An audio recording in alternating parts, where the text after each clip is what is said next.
شب قدر شب قدر شب قدر ہزار ماہ سے بھی ہے یہ برتر شب قدر شب قدر شب قدر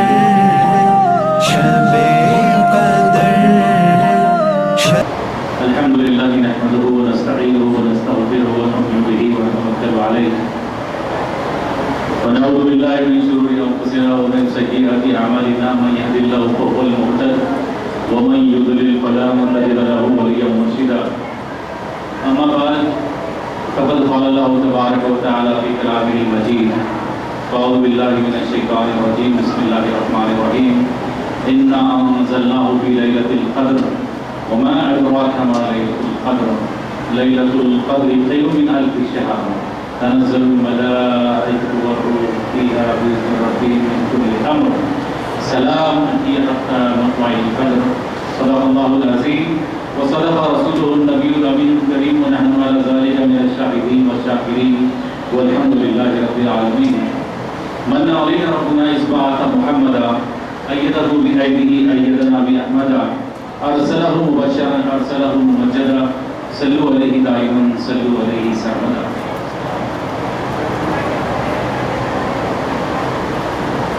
یہ رب تبارک و تعالیٰ کا بے انتہا فضل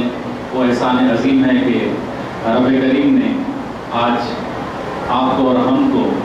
رمضان مبارک کے اس آخری مہینے میں آخری حصے میں ہمیں اس توفیق بخشی کہ ہم رب تبارک و تعالیٰ کی حمد و ثنا کر سکیں، رب تبارک و تعالیٰ کے حکم کے مطابق روزہ رکھ سکیں اور عبادتیں کر سکیں، اور رب تبارک و تعالیٰ نے رمضان مبارک کے ان آخری راتوں میں سے ایک رات میں آپ کو اور ہم کو ایک اللہ کے ولی کی بارگاہ میں جمع فرمایا، یہ بھی ہمارے لیے بڑی سعادت کی بات ہے اور یہ برکتوں والی بات ہے۔ عزیزان محترم، آپ نے مجھ سے پیشرو مفکرین سے شب قدر کی فضیلت اور قرآن اور صاحب قرآن سے تعلق کے متعلق آپ نے تفصیلات سماعت کی، اور مجھ سے پیشرو مقرر نے قرآن سے ہمارے رشتے کے بارے میں تفصیل سے گفتگو کی۔ یقیناً یہ رب تبارک و تعالیٰ کا فضل ہے کہ اس نے ہم کو راہ ہدایت عطا فرمائی، اور جو چیز ہمارے پاس میں ہوتی ہے اصل میں اس کی اہمیت ہمارے پاس نہیں ہوتی ہے۔ اس کی اہمیت اگر جاننا ہو تو کسی کے پاس اگر کوئی دولت نہیں ہے، کوئی اگر غریب ہے اس کے پاس دولت نہ ہو تو اسے اس غریب سے پوچھو کہ دولت کی اہمیت کیا ہوتی ہے۔ تو اسلام ایک ایسی دولت عظمیٰ ہے، دولت عظیم ہے جو الحمدللہ ہمیں وراثت میں مل گئی۔ رب تبارک و تعالیٰ نے ہمیں ماں باپ کے ذریعے ہمیں مسلمانوں میں پیدا کر دیا، الحمدللہ یہ ہم رب تبارک و تعالیٰ کا شکر ادا کرتے ہیں کہ اللہ نے ہمیں اس خیر امت میں پیدا کیا۔ یہ امت تمام امتوں سے بہتر ہے، لیکن جیسا کہ پیشرو مقرر نے کہا کہ ہمیں آج کے اس متبرک اور مقدس موقع پر یہ بھی جائزہ لینا ہے کہ رب تبارک و تعالیٰ نے جس خیر امت میں ہمیں پیدا کیا اور جو جو نعمتیں ہمیں عطا کی، کیا وہ نعمتوں سے ہم تمام کو استفادہ کر رہے ہیں؟ کیا وہ نعمتیں جو ہمیں دی گئی ہیں وہ نعمتیں ہم ان سے استفادہ کرنے کے ساتھ کیا ہم اپنے درجات کی بلندی کا سامان کر رہے ہیں؟ عزیزان محترم، یہ جو مقدس مہینہ ہے رمضان مبارک، اس کے متعلق قرآن مجید میں ارشاد ہوا شہر رمضان الذی انزل فیہ القرآن، کہ رب تبارک و تعالیٰ نے اس مقدس مہینے میں قرآن مجید کو نازل فرمایا، اور کسی نے پوچھا کہ اس کا مقصد کیا ہے تو قرآن نے کہا کہ ھدی للناس، اس کا مقصد یہ ہے کہ انسانوں کی ہدایت کی جائے۔ عزیزان محترم، قرآن یہ پکار کر کہہ رہا ہے کہ اس کے نزول کا مقصد کیا ہے، تو قرآن کہہ رہا ہے کہ ھدی للناس، اس کا مقصد یہی ہے کہ انسانوں کی ہدایت کی جائے۔ لیکن ہم اگر اپنے حالات کا اگر جائزہ لیتے ہیں،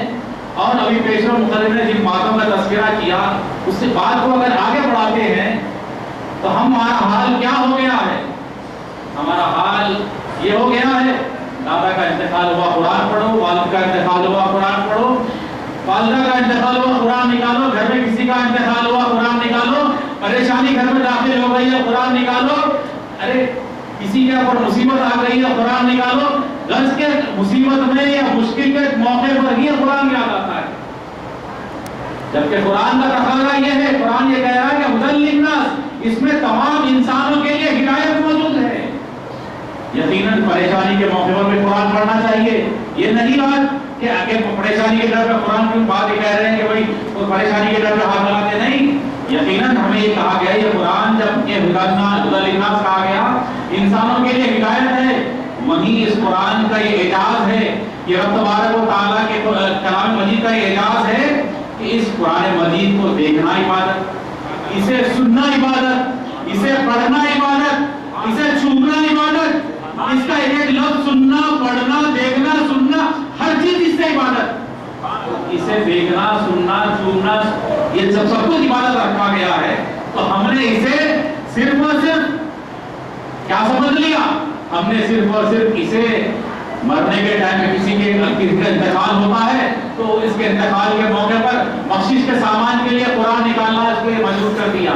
پریشانی جب آتی ہے تو اس پریشانی کو دفع کرنے کے لیے اس موقع پر ہم نے قرآن کو نکالنے کے لیے مجبور کر دیا. عزیزان محترم، قرآن کا یہ تقاضا ہے کہ اس کی پکار ہے کہ یہ کہہ رہا ہے ہدی للناس، یہ انسانوں کے لیے ہدایت ہے، لیکن ہم نے انسانوں کے لیے ہدایت بنانے کے باوجود اسے محدود کر دیا ہے. میں مولانا سید سیف اللہ حسینی بابری کا خیر مقدم استقبال کرتا ہوں، امید رحمانی صاحب سے خواہش کرتا ہوں کہ ان کی کوشش کرنا. آئیے پڑھتے ہیں آپ. اللہم صلی علی سیدنا محمد وعلی آل سیدنا محمد کما تحب و ترضی بأن تصلی علیہ الصلوۃ والسلام علیک یا رسول اللہ وعلی آلہ و اصحابہ یا نور اللہ. عزیزان محترم، تو عرض یہ کر رہا تھا کہ قرآن جس کا ہم تذکرہ کر رہے ہیں، اس کے بارے میں یہ آیا رمضان المبارک میں عام طور پر مسلمانوں میں دیکھا جاتا ہے کہ اہل ایمان میں کہ قرآن سے شغف بڑھ جاتا ہے. دن میں قرآن پڑھتے ہیں، رات میں قرآن کی سماعت کرتے ہیں، دن میں روزہ رکھتے ہیں، رات میں قیام اللیل کرتے ہیں، اس میں قرآن کی سماعت کرتے ہیں. قرآن سے شغف اس ماہ مقدس میں بڑھ جاتا ہے کیونکہ یہ نزول قرآن کا مہینہ ہے. عزیزان محترم، اب یہ قرآن جو ہر موقع پر ہمارے کام میں آتا ہے، نہ صرف زندگی میں بلکہ ہم اگر اس دنیا سے گزر جاتے ہیں، اگر ہم قبر میں چلے جاتے ہیں، اگر ہم قبر میں جاتے ہیں، قبر میں جانے کے بعد بھی یہ قرآن ہمارے لیے کام آنے والا ہے. قبر کی دنیا منزل سے گزرنے کے بعد جب ہم برزخ سے گزرنے کے بعد جب حشر میں اٹھائے جائیں گے تب بھی یہ قرآن ہمارے کام میں آنے والا ہے. کیسے کہ اگر کوئی قرآن پڑھنے والا قاری، قرآن پڑھنے والا اگر کوئی مسلمان اگر اس دنیا سے گزر جاتا ہے، قبر میں جاتا ہے، تو عزیزان محترم روایات میں آیا اور تفصیل میں گئے بغیر صرف ایک باتیں سے آپ کو رخصت ہو جاؤں گا کہ قبر میں اگر کوئی لیٹا ہوا ہے، قبر میں اگر پہنچ جاتا ہے، پہنچنے کے بعد جب عذاب کے فرشتے اس کے پاس آتے ہیں تو اسی قرآن کی ایک سورت ہے جو اس کی حفاظت کرتی ہے اور سورہ سے ملک کہا جاتا ہے کہ سورہ ملک قبر میں موجود اس بندے کے لیے اس کی حفاظت کرنے کے لیے آ جاتی ہے اور عذاب کے فرشتوں کو یہ کہتی ہے کہ نہیں یہ شخص دنیا میں سورہ ملک کی تلاوت کیا کرتا تھا. جب وہ عذاب کے فرشتے پیروں کے پاس سے آتے ہیں تو قرآن اسے روک دیتی ہے، چہرے کے پاس سے آتے ہیں تو فرشتے اسے روک دیتے، قرآن اسے روک دیتا ہے. غرض کے چاروں طرف سے جب اسے عذاب دیا جاتا ہے، یہی قرآن کی نسبت کے بدولت اسے عذاب قبر سے محفوظ رکھ دیا جاتا ہے. محترم، دیکھا آپ نے قرآن کا اعجاز. قرآن کیا ہے؟ کسی نے پوچھا کہ قرآن کیا ہے، اس سے کیا فائدے ملتے ہیں، کیا ثواب ملتا ہے؟ تو روایات میں آیا کہ قرآن کے ایک ایک خود پڑھنے سے رب تبارک و تعالی 10 نیکیاں عنایت فرماتا ہے. تو پھر کسی نے پوچھا کہ ایک حرف کا مطلب کیا ہے؟ تو ارشاد ہوا لا اقول الف لام میم حرف. الف لام میم حرف نہیں ہے بلکہ الف لام میم میں الف حرف ہے، لام حرف ہے اور میم حرف ہے. اگر کوئی صرف الف لام میم پڑھتا ہے تو اسے 30 نیکیاں ملتی ہیں. عزیزان محترم، تو آپ سوچئے کہ کہ صرف الف لام میم پڑھنے سے ہمیں 30 نیکیاں ملتی ہیں، تو قرآن پاک جو 6666 آیات پر مشتمل ہے، 6666 یہ جو آیات ہیں یہ معجزہ ہے۔ یہ سوچئے کہ آپ 30 اگر صرف الف لام میم پڑھنے سے 30 نیکیاں ملتی ہیں تو 6666 آیات ملنے پر ہمیں کس قدر نیکیاں ملتی ہیں۔ رمضان کریم کا اعجاز ہے کہ اس ماہ مقدس میں نیکیوں کا جو اضافہ ہے وہ 70 سے 700 گنا بڑھا دیا جاتا ہے۔ ابھی بھی وقت ہے 3-4 دن، اگر آپ قرآن پڑھتے ہیں تو یہ مت سمجھیے کہ صرف الف لام میم پڑھنے پر 30 نیکیاں ملیں گی، بلکہ رب تبارک و تعالیٰ نے وعدہ کیا ہے کہ 70 سے 700 گنا اضافہ نیکیوں میں رب تبارک و تعالیٰ اس ماہ مقدس میں دیتا ہے۔ تو عزیزان محترم، اس مقدس مہینے میں قرآن مجید کو تھامنے کی ضرورت ہے۔ اب اگر کوئی یہ پوچھے کہ بھائی قرآن مجید کے بارے میں آج بھی لوگ ایسے ہیں کہ بکواس کرتے ہیں۔ یورپ میں ابھی حال ہی میں گزشتہ ہفتے ایک واقعہ پیش آیا کہ یورپ کے ملک کا ایک ایم پی ہے جس نے اس کے قرآن مجید کی توہین کی کوشش کی۔ عزیزان محترم، دراصل اس طرح کی حرکت کرنے والے لوگ اسلاموفوبیا میں مبتلا ہیں، اسلام سے انہیں ڈر نہ لگنے لگا ہے۔ جو لوگ یورپ میں ہوں، چاہے ہندوستان میں ہو، دنیا کے کسی ملک میں ہوں، اگر انہیں قرآن سے اور اسلام سے اگر ڈر لگتا ہے تو وہ اس بات سے ڈر رہے ہیں کہ کہیں اس کے سننے سے ہمارے دل موم نہ ہو جائیں۔ عزیزان محترم، دیکھیے کہ ابتداء اسلام کے وقت بھی جب قرآن مجید کفار مکہ کے روبرو پڑھا جاتا یا پیش کیا جاتا تو لوگ یہ کفار مکہ کیا کہتے؟ ارے اس محمد صلی اللہ علیہ وسلم کے قریب مت جانا۔ کفار مکہ کہتے کہ اگر وہاں جائیں گے تو وہ بہت بڑے ساحر جادوگر ہیں، وہ تمہارے سامنے قرآن پڑھ دیں گے، تمہارے اوپر جادو ہو جائے گا اور تم ان کے پاس قریب ہو جاؤ گے اور دعوت اسلام میں داخل ہو جاؤ گے۔ تو عزیزان محترم، یہ قرآن کا اعجاز ہے کہ لوگ اسے سنتے ہیں تو بس اس کے قریب آ جاتے ہیں اور اسلام کے قریب آ جاتے ہیں اور اسلام کے دائرے میں آ جاتے ہیں۔ تو یہ قرآن کو مٹانے کی کوشش آج سے 1400 برس سے چل رہی ہے، لیکن عزیزان محترم یہ 1400 برس گزر چکے، بلکہ ہزاروں سال گزر جائیں گے، قیامت آ جائے گی، لیکن قرآن کا ایک لفظ نہیں مٹایا جا سکے گا، ایک لفظ اس میں سے ہٹایا نہیں جا سکے گا۔ خلیل نے اعلان کیا ہے اِنَّا نَحْنُ نَزَّلْنَا الذِّكْرَ وَإِنَّا لَهُ لَحَافِظُونَ، ہم نے خود اسے نازل کیا ہے اور ہم ہی خود کی عبادت کرنے والے ہیں۔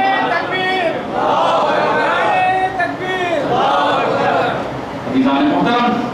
جب رب قدیر اس قرآن مجید کی حفاظت کر رہا ہے تو پھر ہم آپ اور ہم کون ہیں؟ دنیا کا کوئی بھی ظالم اس کا ایک لفظ بھی نہیں مٹا سکتا، کیونکہ قرآن کا اعجاز ہے کہ 1400 برس پہلے جس طرح نازل ہوا تھا وہ حرف بحرف آج بھی ویسا ہی موجود ہے۔ انشاءاللہ صبح قیامت تک اس کا ایک ایک حرف ویسا ہی موجود رہے گا، کیونکہ اس کا حافظ خود رب تبارک و تعالیٰ ہے۔ قرآن مجید سے پہلے بھی رب تبارک و تعالیٰ نے اپنی کتابیں دنیا میں بھیجی، زبور نازل ہوئی، انجیل نازل ہوئی، بڑی بڑی کتابوں کے نام ہیں، اس کے علاوہ اور نبی اور رسول پر کئی کتابیں نازل ہوئی، لیکن ایک واحد قرآن مجید ایسی کتاب ہے، یہ معجزہ عظیم ہے حضور پاک صلی اللہ تعالیٰ علیہ وسلم پر رب تبارک و تعالیٰ نے اس کلام کو نازل کیا۔ یہ واحد کتاب ہے جس میں کوئی تبدیلی و تحریف نہیں کی جا سکتی۔ عزیزان محترم، عرض یہ کر رہا تھا کہ قرآن کا اعجاز ہے کہ اس میں کوئی تبدیلی و تحریف نہیں کی جا سکتی۔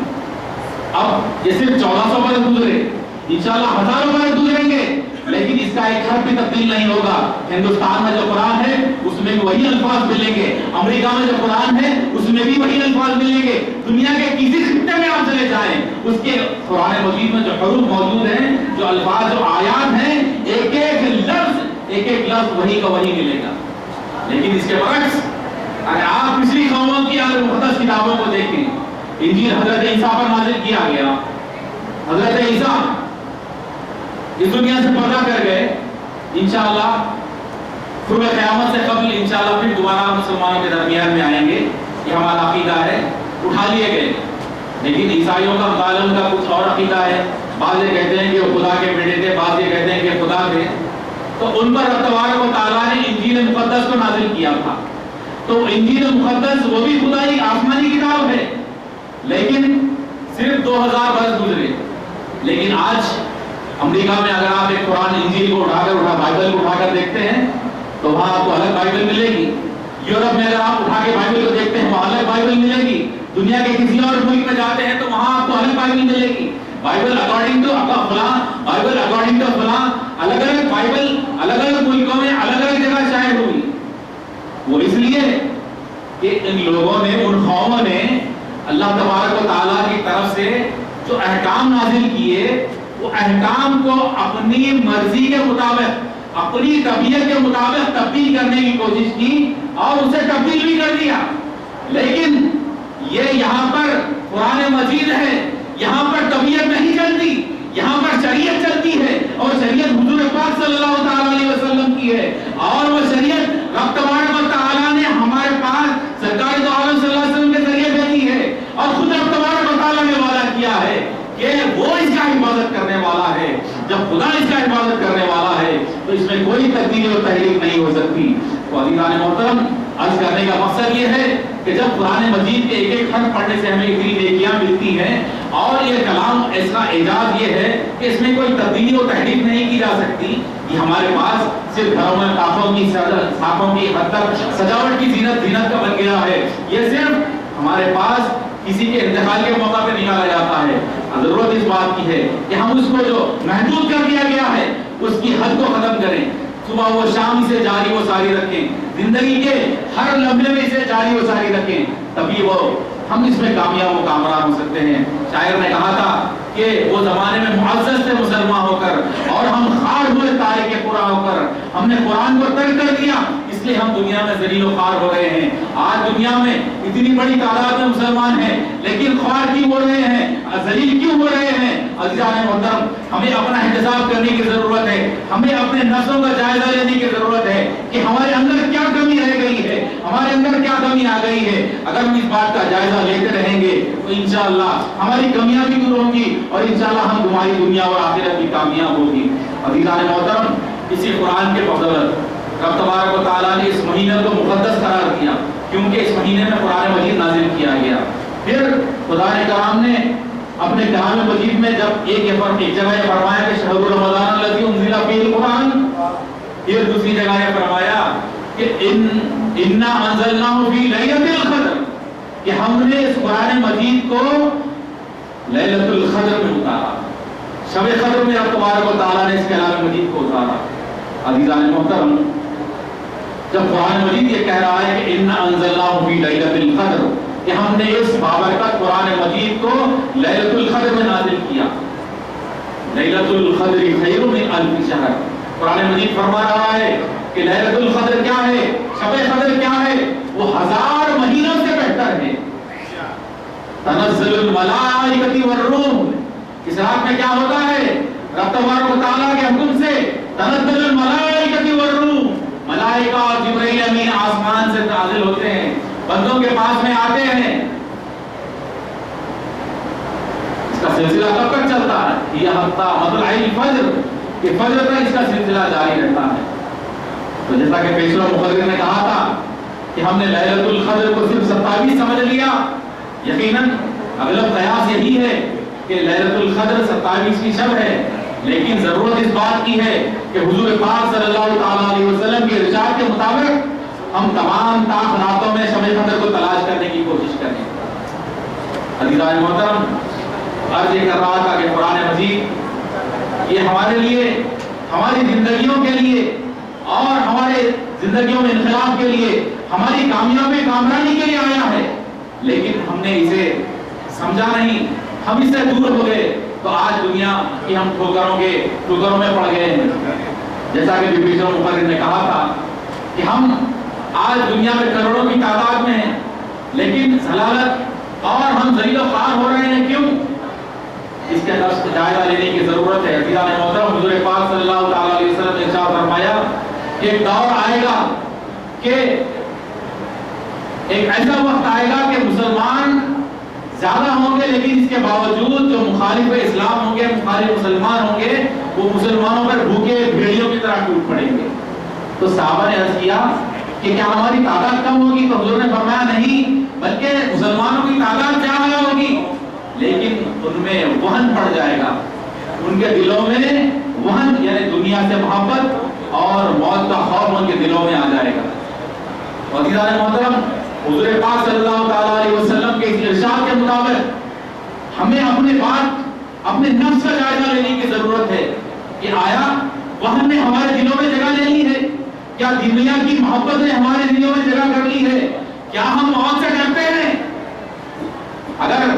موت تو برحق ہے، اس دنیا میں جو پیدا ہوتا ہے وہ پیدا ہوتے ہی چیختے چلاتے اس بات کا اعلان کرتا ہے کہ میں اس دنیا سے گزرنے والا ہوں۔ اس کے کان میں جب اذان اور اقامت دی جاتی ہے تو یہ اس بات کا اعلان ہو جاتا ہے کہ بس نماز اور اقامت اور نماز کے درمیان میں جتنا وقت ہے اتنی دنیا کی زندگی ہے۔ بس یہ جیسا کہ پیشرف مقرر نے کہا کہ آج کل کی عمریں 30-40 سال کی ہو گئی ہیں، پہلے 60 سال 70 سال کی ہوا کرتی تھی، تو کتنے دن 60 سال ہو یا 40 سال ہو یا 30 سال اس دنیا سے گزرنا ہے، اس دنیا سے رخصت ہونا ہے۔ باقی رہنے والا کیا ہے؟ یہ جسم تو مٹی کی غذا بننے والا ہے، یہ جسم ختم ہونے والا ہے، باقی رہنے والی ہے کیا؟ ہماری روح باقی رہنے والی ہے، صرف ہماری روح۔ رب تبارک و تعالیٰ نے یہ روح ہمارے اندر ڈالی، رب تبارک و تعالیٰ کے حکم سے وہ روح ہمارے اندر آئی، تو آج ضرورت اس بات کی ہے کہ نہ صرف ہم ہمارے اپنے جسموں کو بلکہ ہماری روح کی بالغی کا بھی سامان کریں، روح میں لطافت پیدا کرنے کا سامان کریں، سچے اور پکے مسلمان بننے کی کوشش کریں۔ رب تبارک و تعالیٰ نے جو نعمتیں ہمیں دی ہیں ان نعمتوں سے حقیقی معنوں میں استفادہ کریں اور اپنے رشتہ داروں، دوستوں اور احباب تک اسے پہنچانے کی کوشش کریں۔ عزیزان محترم، یہ مقدس مہینہ اور اس کے آخری چند لمحات یہ تقاضا کر رہے ہیں اور یہ پکار کر ہم سے سوال کر رہے ہیں کہ اگر ہم اپنی زندگیوں میں ابھی بھی تبدیلی نہیں لاتے ہیں تو پھر کوئی انقلاب آنے والا نہیں ہے اور آسمان سے کوئی فرشتہ اتر کر آپ کو کامیابی کا مدعا دینے والا نہیں ہے۔ اگر کامیابی چاہتے ہیں، اگر کامیابی حقیقت میں چاہتے ہیں تو ہمیں آئیہ عہد کریں رمضان کے آخری ایام میں، آخری دنوں میں، تاخیرات میں اللہ کے ولی کی بارگاہ میں عہد کریں کہ رب تبارک و تعالیٰ نے اس مقدس مہینے میں قرآن کو عطا فرمایا، اس رات میں قرآن کو عطا فرمایا، تو قرآن کو اپنی زندگیوں میں جاری و ساری کر لیں تو تبھی ہم دنیا و آخرت میں کامیاب و کامران ہو سکتے ہیں۔ میں شکریہ ادا کرتا ہوں علامہ عبدالحمید رحمانی چشتی کا کہ انہوں نے اس مقدس جلسے کا اس مقدس بارگاہ میں اہتمام کیا، اور رب تبارک و تعالیٰ سے دعا ہے کہ مولا ہمیں توفیق عطا فرما، اے مولا تعالیٰ ہمیں مسجدوں کا نمازی اور میدانوں کا غازی بنا، اے مولا ہمیں جو گزر گئے ان کی مغفرت فرما دے،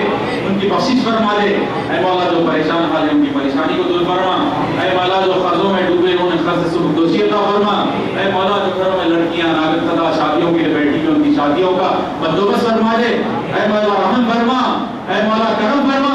اے مولا ہم تمام پر فضل و کرم فرما، اے مولا اپنی رحمت کا سایہ ہم تمام پر عطا فرما دے، اے مولا تعالیٰ رمضان المبارک کے آخری ایام گزر رہے ہیں، ایک ایک لمحے سے استفادہ کرنے کی موقع توفیق عطا فرما، اے مولا تعالیٰ قرآن مجید کو زیادہ سے زیادہ پڑھنے کی توفیق عطا فرما، اے مولا تعالیٰ قرآن مجید کو ہماری زندگیوں میں اور ہمارے قبر میں ہمارا رفیق بنا دے، اے مولا تعالیٰ ہم نے جو کچھ دعائیں مانگی ہے حضور پاک صلی اللہ تعالیٰ علیہ وسلم کے صدقے و فضل میں سے حضور منظور فرما، وصلی وسلم وزد بارک علی حبیبک محمد وآلہ وصحبہ اجمعین برحمتک یا ارحم الراحمین والحمد للہ رب العالمین، لا الہ الا اللہ محمد